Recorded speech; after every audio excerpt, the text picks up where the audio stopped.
ಊಟದಲ್ಲೇ ಮಾಡ್ತಿದ್ವಿ, ಬರುತ್ತೆ ಮಾಡೋದು.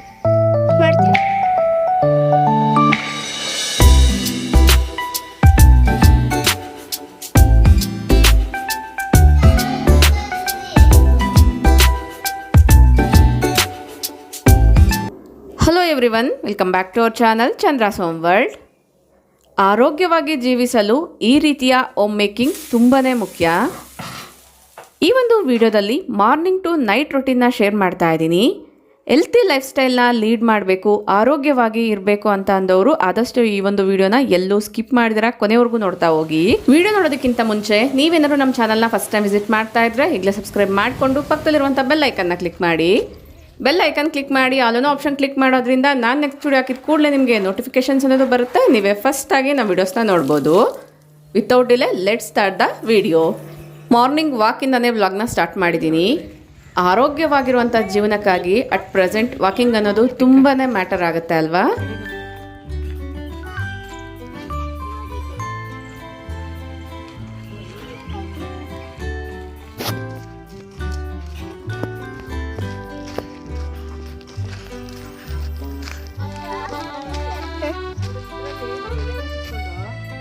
ಊಟದಲ್ಲೇ ಮಾಡ್ತಿದ್ವಿ, ನಂಗೆ ಬರುತ್ತೆ ಮಾಡೋದು. ಮಾಡ್ತೀಯ? ಬಾಳೆ ಎಲ್ಲ ಅಲ್ಲ, ಪ್ಲೇ ತರ ದಾರ ಎತ್ಕೊಂಡು ಹೊಡಿತಾರೆ ಅದು. ವೀಕೆಂಡ್ ಆಗಿದ್ದರಿಂದ ಮಕ್ಕಳನ್ನ ಕೂಡ ಜೊತೆಗೆ ಕರ್ಕೊಂಡು ಫಾರೆಸ್ಟಲ್ಲಿ ವಾಕ್ ಮಾಡೋಕ್ಕೆ ಹೋಗಿದ್ವಿ. ಸೊ ನಿಯರೆಸ್ಟ್ ಫಾರೆಸ್ಟ್ ಎಲ್ಲಾದರೂ ಇದ್ದರೆ ಡೆಫಿನೆಟ್ಲಿ ಒಂದ್ಸರಿ ಟ್ರೈ ಮಾಡಿ. ಫಾರೆಸ್ಟಲ್ಲಿ ವಾಕ್ ಮಾಡೋದ್ರಿಂದ ಬಿಸಿಲು ಅನ್ನೋದು ಡೈರೆಕ್ಟಾಗಿ ನಮ್ಮ ಮೇಲೆ ಬೀಳ್ದಿರ ಇರುತ್ತೆ. ಯೂಶ್ವಲಿ ವಾಕ್ ಮಾಡೋ ಅಂಥವ್ರು ಅಬ್ಸರ್ವ್ ಮಾಡೇ ಇರ್ತೀರಾ. ನಾರ್ಮಲ್ ಏರಿಯಾಸಲ್ಲೆಲ್ಲ ಕೂಡ ವಾಕ್ ಮಾಡಿದಾಗ ಆ ಒಂದು ಬಿಸಿಲಿನ ಹ್ಯುಮಿಡಿಟಿಗೇನೆ ತುಂಬಾ ಸುಸ್ತಾಗ್ತಾ ಇರುತ್ತೆ, ಬೆವರು ಕೂಡ ಜಾಸ್ತಿ ಬರ್ತಾ ಇರುತ್ತೆ. ಅದೇ ನೀವು ಈ ರೀತಿ ಫಾರೆಸ್ಟಲ್ಲಿ ವಾಕ್ ಮಾಡೋದಾದರೆ ಆ ಒಂದು ಗಿಡ ಮರಗಳ ನೆರಳಿನಿಂದ ಸೂರ್ಯನ ಬೆಳಕು ಡೈರೆಕ್ಟಾಗಿ ನಮ್ಮ ಮೇಲೆ ಬೀಳದೇ ಇರೋ ಕಾರಣ ಈಸಿಯಾಗಿ ನಾವು 7 ಕಿಲೋಮೀಟರ್ಸ್ ಆದರೂ ಕೂಡ ವಾಕ್ ಮಾಡ್ಬೋದು. ಸೊ ನಾವು ಆಲ್ಮೋಸ್ಟ್ ಅವತ್ತು 6 to 7 ಕಿಲೋಮೀಟರ್ಸ್ ವಾಕ್ ಮಾಡಿದ್ರೂ ಕೂಡ ಯಾವುದೇ ರೀತಿ ಸ್ಟೈನ್ ಆಗ್ದಿರ ಸುಸ್ತಾಗ್ದಿರ ಆರಾಮಾಗಿ ವಾಕ್ ಮಾಡ್ಕೊಂಡು ಮನೆಗೆ ಬಂದ್ವಿ. ಪ್ರಕೃತಿಯ ಮಧ್ಯದಲ್ಲಿ ವಾಕ್ ಮಾಡುವಾಗ ಅಲ್ಲಿ ಬರುವಂತಹ ಶಬ್ದಗಳು, ಅಕ್ಕಿಗಳ ಚಿಲಿಪಿಲಿ ಮ್ಯೂಸಿಕ್ ರೀತಿ ವರ್ಕ್ ಆಗುತ್ತೆ. ಸೊ ಮ್ಯೂಸಿಕ್ನ ಕೇಳಿದಾಗ ಯಾವ ರೀತಿ ಸ್ಟ್ರೆಸ್ ಎಲ್ಲ ರಿಲೀಫ್ ಆಗುತ್ತೋ ಅದೇ ಥರನೇ ಈ ರೀತಿ ನಾವು ನಿಸರ್ಗದ ಮಡಿಲಿನಲ್ಲಿ ವಾಕ್ ಮಾಡಬೇಕಾದ್ರೆ ಸ್ಟ್ರೆಸ್ ಕೂಡ ರಿಲೀಫ್ ಆಗುತ್ತೆ, ಟೆನ್ಷನ್ ಫ್ರೀ ಆಗ್ತೀವಿ, ಒಂದು ಒಳ್ಳೆ ಪಾಸಿಟಿವ್ ವೈಬ್ರೇಷನ್ಸ್ ಅನ್ನೋದು ಮೂಡುತ್ತೆ. ನಮ್ಮ 90s ಚೈಲ್ಡ್ಹುಡ್ ಮೆಮೊರೀಸ್ ಎಲ್ಲ ಕೂಡ ನೆಮ್ರಾಕೊಳ್ತಾ ಆ ಒಂದು ಎಕ್ಸ್ಪೀರಿಯನ್ಸ್ ಬಗ್ಗೆ ಮಕ್ಕಳ ಜೊತೆಗೆ ಮನಬಿಚ್ಚಿ ಮಾತಾಡ್ತಾ ಪ್ರಕೃತಿಯಲ್ಲಿ ಕಾಣುವಂಥ ಪ್ರತಿಯೊಂದು ಮರದ ಬಗ್ಗೆ ಸೊ ನಮಗಿರುವಂಥ ಎಕ್ಸ್ಪೀರಿಯನ್ಸ್ನ ತಿಳಿಸ್ಕೊಡ್ತಾ ವಾಕೆಲ್ಲನೂ ಮುಗಿಸ್ಕೊಂಡು ಮನೆಗೆ ಬಂದ್ವಿ. ಬರಬೇಕಾದ್ರೆ ಕೆಲವೊಂದು ವಸ್ತುಗಳನ್ನ ಅಲ್ಲಿಂದ ತೊಗೊಂಡು ಬಂದ್ವಿ, ನೋಡ್ತಾ ಇದ್ದೀರಲ್ವಾ. ಸೊ ಎಲ್ಲ ರೀತಿಯ ಫ್ರೂಟ್ಸ್ ಜೊತೆಗೆ ಕೆಲವೊಂದು ಸ್ಪ್ರೌಟ್ಸ್ ಕೂಡ ಕೊಟ್ಟಿರ್ತಾರೆ. GKVK ಸ್ಟೂಡೆಂಟ್ಸು ಅಂದರೆ ಆರ್ಟಿಕಲ್ಚರ್ ಸ್ಟೂಡೆಂಟ್ಸು ಅಲ್ಲಿ ಇದನ್ನು ಸೇಲ್ ಮಾಡ್ತಾಯಿದ್ರು. ಮಕ್ಕಳಿಗೆ ಪಾಯಿಂಟ್ಸ್ ಎಲ್ಲ ಕೂಡ ಹ್ಯಾಡ್ ಆಗುತ್ತೆ ಅಂತ ಹೇಳ್ತಾ ಇದ್ದಿದ್ದರಿಂದ ನಾವು ಕೂಡ ಒಂದು ಬಾಕ್ಸ್ನ ಅಲ್ಲಿಂದ ತೊಗೊಂಡು ಬಂದ್ವಿ. ಇದು 99 ರುಪೀಸ್ ಏನೋ ಪೇ ಮಾಡಬೇಕಾಗತ್ತೆ.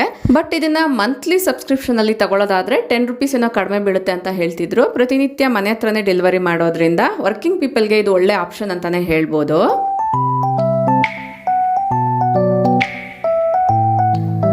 ಬ್ರೇಕ್ಫಾಸ್ಟ್ಗೋಸ್ಕರ ಮಿಲ್ಲೆಟ್ಸ್ ದೋಸೆನ ಮಾಡ್ತಿದ್ದೆ. ಲಾಸ್ಟ್ ವಿಡಿಯೋದಲ್ಲಿ ನಾನು ನಿಮಗೆ ಹೇಳಿದ್ದೆ ಮಿಲ್ಲೆಟ್ಸ್ ಬ್ಯಾಟರ್ನ ಯಾವ ರೀತಿ ಪ್ರಿಪೇರ್ ಮಾಡ್ಕೊಳ್ಬೋದು, ಕಮಿಂಗ್ ವಿಡಿಯೋದಲ್ಲಿ ತೋರಿಸ್ತೀನಿ ಅಂತ.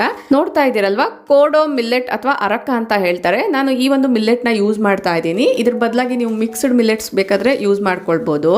ನಾನಿಲ್ಲಿ 3 ಕಪ್ಪಷ್ಟು ಮಿಲ್ಲೆಟ್ಸ್ನ ಯೂಸ್ ಮಾಡ್ತಾ ಇದ್ದೀನಿ. ಇಲ್ಲಿ ನಾನು 1/2 kg ಪ್ಯಾಕೆಟ್ ತೊಗೊಂಡಿದ್ದರಿಂದ 2.5 ಕಪ್ ಮಾತ್ರನೇ ಬರುತ್ತೆ. ಉಳಿದಿರುವಂಥ ಅರ್ಧ ಕಪ್ಗೆ ನಾನು ಪ್ರೋಸೋ ಮಿಲ್ಲೆಟ್ ಅಥವಾ ಬರುಗು ಅಂತ ಹೇಳ್ತಾರೆ 3 ಕಪ್ಪಷ್ಟು ಮಿಲ್ಲೆಟ್ಸ್ನ ತೊಗೊಂಡಿದ್ದೀನಿ. 1 ಕಪ್ಪಷ್ಟು ಅಕ್ಕಿನ ಹಾಕೊಳ್ತಾ ಇದ್ದೀನಿ. ಅಕ್ಕಿ ಜಸ್ಟ್ ಬೇಸ್ಗೋಸ್ಕರ ಮಾತ್ರ, ಅಕ್ಕಿ ಹಾಕಿಲ್ಲ ಅಂದರೆ ಕರೆಕ್ಟಾಗಿ ಬರಲ್ಲ ದೋಸೆ ಎಲ್ಲನೂ. 1 ಕಪ್ಪಷ್ಟು ನಾನು ಸೋಯಾಬೀನ್ನ ತೊಗೊಳ್ತಾ ಇದ್ದೀನಿ. ಸೋಯಾಬೀನ್ ಬದಲಾಗಿ ನೀವು ಉದ್ದಿನ ಬೇಳೆ ಅಥವಾ ಉದ್ದಿನ ಕಾಳನ್ನ ತೊಗೊಳ್ಬೋದು. 1/4 ಕಪ್ಪಷ್ಟು ಅವಲಕ್ಕಿ, ಒಂದು 2 ಟೇಬಲ್ ಸ್ಪೂನಷ್ಟು ಮೆಂತ್ಯನ ಹಾಕ್ಕೊಳ್ತಾ ಇದ್ದೀನಿ. ಮೆಂತ್ಯ ಇಷ್ಟ ಇಲ್ಲ ಅಂದವರು ಸ್ವಲ್ಪ ಕ್ವಾಂಟಿಟಿನ ಕಡಿಮೆ ಮಾಡ್ಕೊಳ್ಬೋದು. ಇದೆಲ್ಲದನ್ನು ಚೆನ್ನಾಗಿ ತೊಳೆದ್ಬಿಟ್ಟು ಒಂದು 8 ಗಂಟೆಗಳ ಕಾಲ ನೆನೆಸಿಡಬೇಕಾಗುತ್ತೆ. ನಾನು ಎಲ್ಲದನ್ನು ಒಂದೇ ಬೌಲಲ್ಲಿ ಹಾಕ್ಕೊಂಡಿದ್ದೀನಿ. ನೀವು ಬೇಕಂದರೆ ಸಪ್ರೇಟಾಗಿ ಕೂಡ ನೆನೆಸ್ಕೊಳ್ಬೋದು.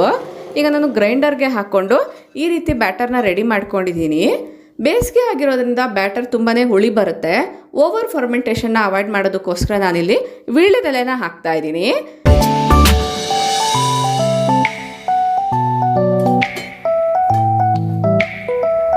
ನೆಕ್ಸ್ಟ್ ಡೇ ಮಾರ್ನಿಂಗ್ ತೋರಿಸ್ತಾ ಇದ್ದೀನಿ. ಫರ್ಮೆಂಟೇಷನ್ ಅನ್ನೋದು ಪರ್ಫೆಕ್ಟಾಗಿ ಆಗಿದೆ. ಬೇಸಿಗೆಯಲ್ಲಿ ಓವರ್ ಫರ್ಮೆಂಟ್ ಆಗಬಾರ್ದು ಅನ್ನೋದಾದರೆ ಆದಷ್ಟು ವೀಳ್ಯದೆಲೆನ ಹಾಕಿ ಫರ್ಮೆಂಟೇಷನ್ನ ಸ್ವಲ್ಪ ಸ್ಲೋ ಮಾಡುತ್ತೆ. ಹೆಲ್ತ್ ವೈಸ್ ಕೂಡ ತುಂಬಾ ಒಳ್ಳೆಯದು. ವಾಕಿಂಗ್ ಹೋಗೋಕ್ಕಿಂತ ಮುಂಚೆನೇ ನಾನು ಫ್ರಿಜ್ಜಿಂದ ಈ ಒಂದು ಬ್ಯಾಟರ್ನ ತೆಗೆದು ಇಟ್ಟಿದ್ದೆ. ಈಗ ನಾನು ದೋಸೆ ಮಾಡುವಂಥ ಟೈಮಲ್ಲಿ ಸ್ವಲ್ಪ ಉಪ್ಪನ್ನ ಸೇರಿಸ್ಕೊಂಡು ಕನ್ಸಿಸ್ಟೆನ್ಸಿ ನೋಡಿಕೊಂಡು ನೀರನ್ನ ಹಾಕ್ಕೊಳ್ತಾ ಇದ್ದೀನಿ. ಗ್ರೈಂಡರ್ ತೊಳೆದಿರುವಂಥ ನೀರನ್ನ ಒಂದು ಬೌಲಲ್ಲಿ ಹಾಕಿ ಇಟ್ಟಿದ್ದೆ. ಅದೇ ನೀರನ್ನ ಇಲ್ಲಿ ಕನ್ಸಿಸ್ಟೆನ್ಸಿ ಮ್ಯಾಚ್ ಮಾಡೋದಕ್ಕೋಸ್ಕರ ಯೂಸ್ ಮಾಡ್ಕೊಂಡಿದ್ದೀನಿ.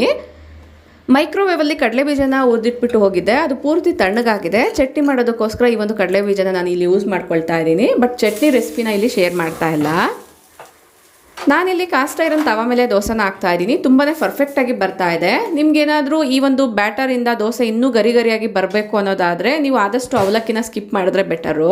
ಬಟ್ ನಾನಿಲ್ಲಿ ಇಡ್ಲಿ ದೋಸೆಗೆ ಎರಡಕ್ಕೂ ಕೂಡ ಒಂದೇ ಬ್ಯಾಟರ್ನ ಪ್ರಿಪೇರ್ ಮಾಡಿರೋದ್ರಿಂದ ಅವಲಕ್ಕಿನ ಹಾಕಿದ್ದೀನಿ. ನೀವೇನಾದ್ರು ದೋಸೆ ಮಾತ್ರ ಮಾಡ್ತೀರಾ ಅನ್ನೋದಾದರೆ ಅವಲಕ್ಕಿನ ಸ್ಕಿಪ್ ಮಾಡಿಬಿಟ್ಟು ಕಡಲೆಬೇಳೆನ ಹಾಕ್ಕೊಳ್ಬೋದು.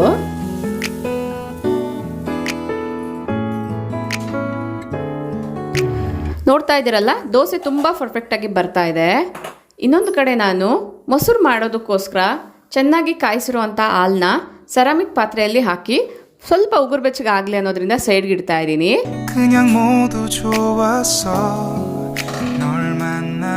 ಕ್ಯಾಸ್ಟ್ ಐರನ್ ತವ ಮೇಲೆ ದೋಸೆ ಮಾಡಿದಾಗ ಪರ್ಫೆಕ್ಟಾಗಿ ಬರಲ್ಲ ಅಂತ ಅಂದವರು ಈ ಒಂದು ಟ್ರಿಕ್ನ ಫಾಲೋ ಮಾಡಿ. ಹಿಟ್ಟು ಹೆಂಚ ಮೇಲೆ ಹಾಕೋದಕ್ಕಿಂತ ಮುಂಚೆ ಸ್ವಲ್ಪ ಎಣ್ಣೆನ ಹಾಕಿ ಈರುಳ್ಳಿಯಿಂದ ಎಲ್ಲ ಕಡೆ ಸ್ಪ್ರೆಡ್ ಮಾಡಿ. ಈರುಳ್ಳಿಯಿಂದ ಕ್ಯಾಸ್ಟ್ ಐರನ್ ತವಗಳ ಮೇಲೆ ಸ್ಪ್ರೆಡ್ ಮಾಡೋದ್ರಿಂದ ತುಂಬ ಪರ್ಫೆಕ್ಟಾಗಿ ದೋಸೆ ಅನ್ನೋದು ತವ ಗಂಟಿದಿರ ನೀಟಾಗಿ ಬರುತ್ತೆ. ಯೂಶ್ವಲಿ ನಾನ್ ಸ್ಟಿಕ್ ಪಾತ್ರೆ ಎಲ್ಲ ಯೂಸ್ ಮಾಡಿದಾಗ ಯಾವ ರೀತಿ ದೋಸೆ ಬರುತ್ತೋ ಸೇಮ್ ಅದೇ ಥರನೇ ಬರುತ್ತೆ. ಇಂಟ್ರೆಸ್ಟ್ ಇರೋರು ಟ್ರೈ ಮಾಡಿ ನೋಡಿ. ವಾಕಿಂಗಿಂದ ಬರಬೇಕಾದ್ರೆ ಈ ಒಂದು ಆಲದ ಮರದ ಎಲೆಗಳನ್ನ ಕಿತ್ಕೊಂಡು ಬಂದಿದ್ವಿ. ಇದನ್ನು ಒಲಿಯೋದಕ್ಕೋಸ್ಕರ ನಾನು ಅಂಚಿ ಕಡ್ಡಿಗಳಿರುತ್ತೆ ಅಲ್ವಾ, ಅಂದರೆ ಹಳ್ಳಿಗಳಲ್ಲಿ ಪೊರಕೆಗಳೆಲ್ಲ ಯೂಸ್ ಮಾಡ್ತೀವಲ್ವ, ಹೊಸ ಪೊರಕೆನ ತೊಗೊಂಡು ಅದರ ಕಡ್ಡಿಗಳನ್ನ ಕಟ್ ಮಾಡ್ಕೊಂಡಿದ್ದೀನಿ. ಫಸ್ಟಿಗೆ ಈ ಒಂದು ಆಲದ ಮರದ ಎಲೆಗಳನ್ನ ನೀಟಾಗಿ ವಾಶ್ ಮಾಡಿಕೊಂಡು ಒಂದು 5 ಎಲೆನ ಸೆಲೆಕ್ಟ್ ಮಾಡಿಕೊಂಡು ನಾನು ಒಂದು ಪ್ಲೇಟ್ನ ಮಾಡ್ತಾಯಿದ್ದೀನಿ. 90s ಕಿಡ್ಸ್ಗೆ ಇದು ಒಂದು ಮೆಮೊರಿ ಅಂತಲೇ ಹೇಳ್ಬೋದು. ಸಮ್ಮರ್ ಹಾಲಿಡೇಸ್ ಬಂತು ಅಂದರೆ ಈ ರೀತಿ ಎಲೆಗಳನ್ನೆಲ್ಲ ಕಿತ್ಕೊಂಡು ಬಂದು ನೀರಲ್ಲಿ ನೆನೆಸಿಟ್ಬಿಟ್ಟು ಆಮೇಲೆ ಸ್ವಲ್ಪ ದಿನ ಒಣಗಾಕಿ ಇದರಿಂದ ಪ್ಲೇಟ್ಸ್ನ ಮಾಡ್ತಾಯಿದ್ರು. ಮನೆ ಕೆಲಸಕ್ಕೆ ಬರೋವಂಥವ್ರಿಗೆ ಅಥವಾ ತೋಟದಲ್ಲಿ ಕೆಲಸಕ್ಕೆ ಬರೋವಂಥವ್ರಿಗೆಲ್ಲ ಕೂಡ ಪ್ಲೇಟ್ಸ್ ಬದಲಾಗಿ ಈ ರೀತಿ ಎಲೆಗಳಿಂದ ಮಾಡಿರುವಂಥ ಪ್ಲೇಟ್ಸ್ನೇ ಕೊಡ್ತಿದ್ರು ಊಟ ಎಲ್ಲನೂ ಸರ್ವ್ ಮಾಡೋದಕ್ಕೋಸ್ಕರ.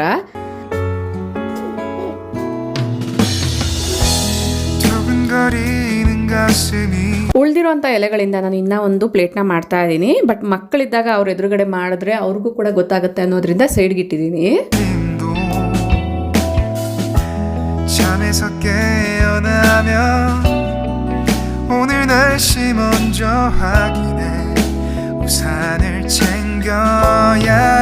ಈ ಎಲೆಗಳ ಪುಣ್ಯದಿಂದ 2 ಪ್ಲೇಟ್ ತೊಳೆಯುವಂಥ ಟೈಮ್ ಸೇವ್ ಆಯಿತು. ನಾನು ಹೊಲ್ದಿರೋ ಅಂತಹ ಈ ಒಂದು ಎಲೆಗಳಿಂದನೇ ನಾವು ಬ್ರೇಕ್ಫಾಸ್ಟ್ನ ಮಾಡ್ತಾ ಇದ್ವಿ. ನೋಡೋಕ್ಕೆ ಈ ರೀತಿಯಾಗಿ ಕಾಣಿಸುತ್ತೆ.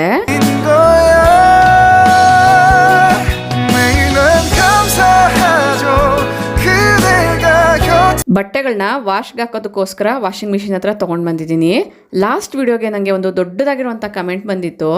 ಮನೆಯಲ್ಲಿ 3 ಜನ ಇದ್ದಾರೆ, ಅದರಲ್ಲಿ 2 ಬಟ್ಟೆಗಳು ಮಾತ್ರ ಜಾಸ್ತಿ ಕೊಳೆ ಆಗಿರುತ್ತೆ. ಮಿಷಿನಲ್ಲಿ ಒಬ್ಬೊಬ್ಬರು ಬಟ್ಟೆಗಳನ್ನ ಸಪ್ರೇಟಾಗಿ ಹಾಕ್ಬೇಕಂದ್ರೆ ತುಂಬಾ ಕಡಿಮೆ ಇರುತ್ತೆ. ಜಾಸ್ತಿ ಕೊಳೆ ಆಗಿರುವಂಥ ಬಟ್ಟೆಗಳನ್ನ ಲೈಟಾಗಿ ಕೊಳೆ ಆಗಿರುವಂಥ ಬಟ್ಟೆಗಳ ಜೊತೆಗೆ ಯಾವ ರೀತಿ ಮಿಷಿನಲ್ಲಿ ಹಾಕೋದು ಅಂತ ಇಲ್ಲಿ ನೋಡ್ತಾ ಇದ್ದೀರಲ್ವ. ತುಂಬ ಜಾಸ್ತಿ ಕೊಳೆ ಆಗಿರುವಂಥ ಬಟ್ಟೆಗಳನ್ನ ನಾನು ಸಪ್ರೇಟಾಗಿ ಒಂದು ಬಾಸ್ಕೆಟಲ್ಲಿ ಇಟ್ಕೊಂಡಿದ್ದೀನಿ. ಈ ಒಂದು ಬಟ್ಟೆಗಳನ್ನ ಫಸ್ಟಿಗೆ ನಾನು ಸ್ವಲ್ಪ ಡಿಟರ್ಜೆಂಟ್ ಪೌಡರಲ್ಲಿ ನೆನೆಸ್ಬಿಟ್ಟು ಲೈಟಾಗಿ ಹ್ಯಾಂಡ್ ವಾಶ್ ಮಾಡ್ಕೊಳ್ತೀನಿ. ಅಂದರೆ ಪೂರ್ತಿ ರಿನ್ಸ್ ಮಾಡೋದೆಲ್ಲ ಕೂಡ ಏನು ಮಾಡೋಕ್ಕೋಗಲ್ಲ. ಜಸ್ಟ್ ಒಂದು 5 ರಿಂದ 10 ನಿಮಿಷ ನೆನೆಸಿಟ್ಬಿಟ್ಟು ಆಮೇಲೆ ಕೈಯಲ್ಲೇ ಒಂದ್ಸರಿ ವಾಶ್ ಮಾಡಿಕೊಂಡು ಆಗಲೇ ತೋರಿಸ್ದೆ ಅಲ್ವಾ, ಅದೇ ಬಾಸ್ಕೆಟಲ್ಲಿ ಎಲ್ಲದನ್ನ ಕೂಡ ಹಾಕೊಳ್ತೀನಿ.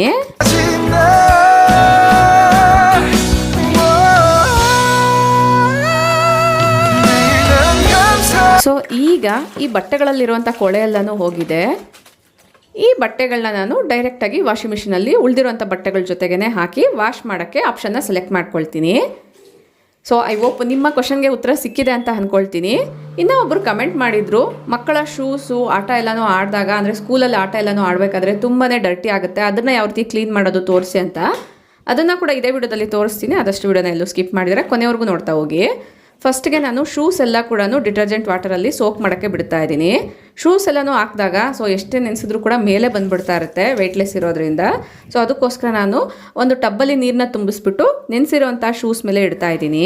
ಕೆಳಗಡೆ ಹೋಗಬೇಕಾದ್ರೆ ಟೆರೆಸಲ್ಲಿ ಸ್ವಲ್ಪ ಹೂಗಳೆಲ್ಲನೂ ಬಿಟ್ಟಿತ್ತು, ಅದನ್ನೆಲ್ಲ ಕಟ್ ಮಾಡ್ಕೊಳ್ತಾ ಇದ್ದೀನಿ. ಪ್ರೋಟೀನ್ ಪ್ಯಾಕ್ ಹಾಕ್ಕೊಳ್ಳೋದಕ್ಕೋಸ್ಕರ ಸ್ವಲ್ಪ ದಾಸವಾಳದ ಹೂಗಳು, ಅಲೋವೆರಾ ಎಲ್ಲದನ್ನು ಕೂಡ ಕಟ್ ಮಾಡ್ಕೊಳ್ತಾ ಇದ್ದೀನಿ. ಪ್ರೋಟೀನ್ ಪ್ಯಾಕ್ಗೆ ಸಂಬಂಧಪಟ್ಟಿರುವಂತಹ ಡೀಟೇಲ್ ವೀಡಿಯೋಸ್ನ ಈಗಾಗಲೇ ನಾನು ಕೆಲವೊಂದು ಸರಿ ಶೇರ್ ಮಾಡಿದ್ದೀನಿ. ಅದಕ್ಕೋಸ್ಕರ ಇಲ್ಲಿ ಡೀಟೇಲ್ ಆಗಿ ತೋರಿಸ್ತಾ ಇಲ್ಲ. ನಿಮ್ಗೆ ಏನಾದರೂ ಇಂಟ್ರೆಸ್ಟ್ ಇದ್ದರೆ ನಿಮಗೆ ಸ್ಕಿನ್ ಮತ್ತು ಹೇರ್ ಕೇರ್ ಅಂತ ಒಂದು ಪ್ಲೇ ಲಿಸ್ಟ್ ಸಿಗುತ್ತೆ, ಅದರಲ್ಲಿ ಚೆಕ್ ಮಾಡಿದ್ರೆ ಡೀಟೇಲ್ ಇನ್ಫಾರ್ಮೇಷನ್ ಅನ್ನೋದು ಸಿಗುತ್ತೆ.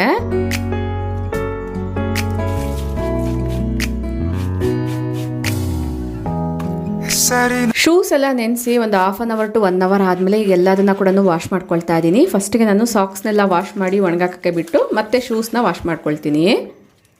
ಯೂಶ್ವಲಿ ಶೂಸ್ನ ಆಗಾಗ ಮಿಷಿನ್ಗೆ ಹಾಕ್ಬೋದು, ಬಟ್ ಮಿಷಿನಲ್ಲಿ ಶೂಸ್ನ ಹಾಕೋದಾದರೆ ಬೇಗನೆ ಶೂಸ್ ಎಲ್ಲ ಹಾಳಾಗೋ ಚಾನ್ಸ್ ಇರುತ್ತೆ. ಸೊ ಅದಕ್ಕೋಸ್ಕರ ಈ ರೀತಿ ಹ್ಯಾಂಡ್ ವಾಶ್ ಮಾಡ್ಕೊಳ್ತಾ ಇದ್ದೀನಿ.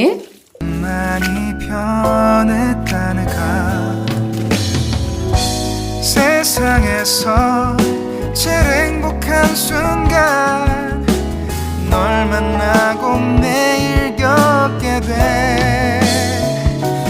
매일은 감사하죠 그대가 곁에 있어서.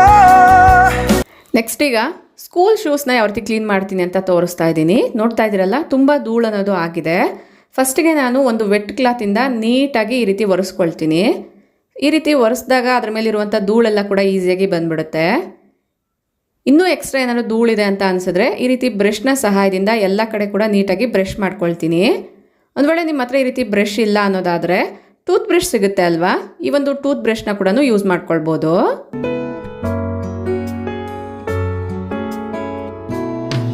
ಬ್ರಷ್ ಮಾಡಿದ್ದೆಲ್ಲ ಆದಮೇಲೆ ಈಗ ನಾನು ಪಾಲಿಷ್ ಮಾಡ್ತಾ ಇದ್ದೀನಿ. ನೋಡ್ತಾ ಇದ್ದೀರಲ್ವಾ, ಸೊ ಈ ರೀತಿ ಪಾಲಿಷ್ ಒಂದು ಸಿಗುತ್ತೆ. ಇದನ್ನು ಜಸ್ಟ್ ಈ ರೀತಿ ಚೆನ್ನಾಗಿ ಶೇಕ್ ಮಾಡಿಬಿಟ್ಟು ಒಂದ್ಸರಿ ಪ್ರೆಸ್ ಮಾಡಿದ್ರೆ ಲಿಕ್ವಿಡ್ ಫಾರ್ಮಲ್ಲಿ ಹೊರಗಡೆ ಬರುತ್ತೆ. ಅದನ್ನು ಎಲ್ಲ ಕಡೆ ನೀಟಾಗಿ ಅಪ್ಲೈ ಮಾಡಿದ್ರೆ ಬೇಗನೆ ಡ್ರೈ ಆಗಿಬಿಡುತ್ತೆ.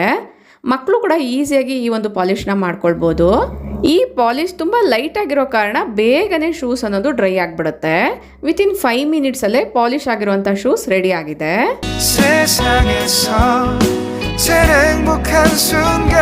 ವಾಷಿಂಗ್ ಮಿಷಿನಲ್ಲಿ ಬಟ್ಟೆನ ಹಾಕಕ್ಕೆ ಹೋದಾಗ ಆ ಏರಿಯಾನ ಕ್ಲೀನ್ ಮಾಡೋಣ ಅಂತ ಒಂದ್ಸರಿ ಗನ್ನ ಈ ರೀತಿ ಪ್ರೆಸ್ ಮಾಡಿ ನೋಡಿದ್ರೆ ನೋಡ್ತಾ ಇದ್ರಲ್ಲ, ಜಸ್ಟ್ ಒಂದು ಓಲಲ್ಲಿ ಮಾತ್ರನೇ ನೀರು ಬರ್ತಾ ಇದೆ. ನಿಮ್ಮನೇಲಿ ಕೂಡ ಈ ರೀತಿ ಗನ್ಸ್ ಏನಾದರೂ ಇದ್ದರೆ ಈ ಒಂದು ಪ್ರಾಬ್ಲಮ್ನ ಈಸಿಯಾಗಿ ಸಾಲ್ವ್ ಮಾಡ್ಕೊಳ್ಬೋದು.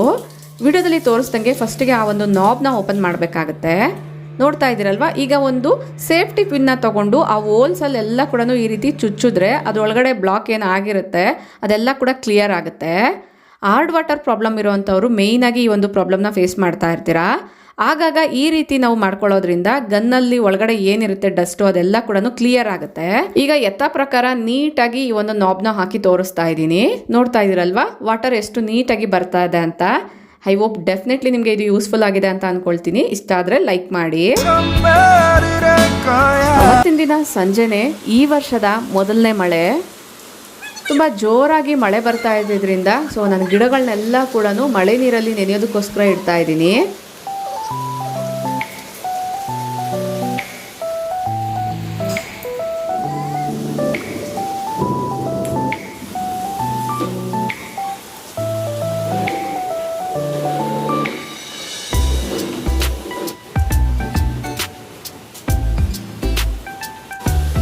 ಈ ರೀತಿ ಮನೆ ಒಳಗಡೆ ಇರುವಂತಹ ಗಿಡಗಳನ್ನೆಲ್ಲ ಕೂಡ ಮಳೆ ನೀರಲ್ಲಿ ಇಡೋದ್ರಿಂದ ಗಿಡಗಳ ಗ್ರೋತ್ ಅನ್ನೋದು ತುಂಬ ಚೆನ್ನಾಗಿರುತ್ತೆ.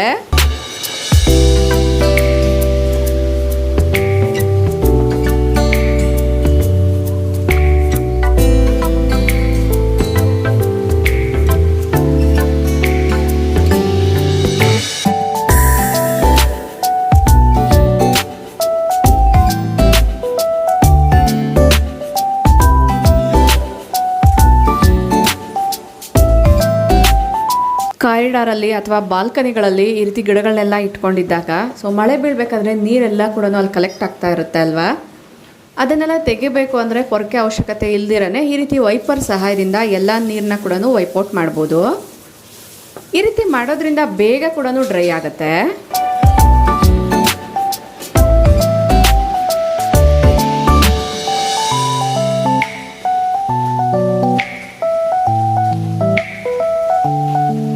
ಐ ಹೋಪ್ ಈ ಒಂದು ನ್ಯಾಚುರಲ್ ವಿಡಿಯೋ ನಿಮ್ಮೆಲ್ಲರಿಗೂ ಕೂಡ ಇಷ್ಟ ಆಗಿದೆ ಅಂತ ಅಂದ್ಕೊಳ್ತೀನಿ. ಯೂಸ್ಫುಲ್ ಆಯಿತು, ಇಂಟ್ರೆಸ್ಟಿಂಗ್ ಆಗಿತ್ತು ಅನ್ಸಿದ್ರೆ ಈಗಲೇ ಒಂದು ಲೈಕ್ ಮಾಡಿ, ನಿಮ್ಮ ಫ್ರೆಂಡ್ಸ್ ಆ್ಯಂಡ್ ಫ್ಯಾಮಿಲಿ ಜೊತೆಗೂ ಶೇರ್ ಮಾಡಿ. ನಿಮ್ಮ ಅನಿಸಿಕೆ ಅಭಿಪ್ರಾಯಗಳನ್ನ ನನಗೆ ಕಮೆಂಟಲ್ಲಿ ತಿಳಿಸಿ. ಇನ್ನೊಂದು ಇಂಟ್ರೆಸ್ಟಿಂಗ್ ಆಗಿರುವಂಥ ವಿಡಿಯೋ ಜೊತೆಗೆ ಮತ್ತೆ ಸಿಗ್ತೀನಿ. ಅಲ್ಲಿವರೆಗೂ ಟೇಕ್ ಕೇರ್, ಬಾಯ್ ಬಾಯ್, ನಮಸ್ತೆ, ಥ್ಯಾಂಕ್ ಯು ಫಾರ್ ವಾಚಿಂಗ್.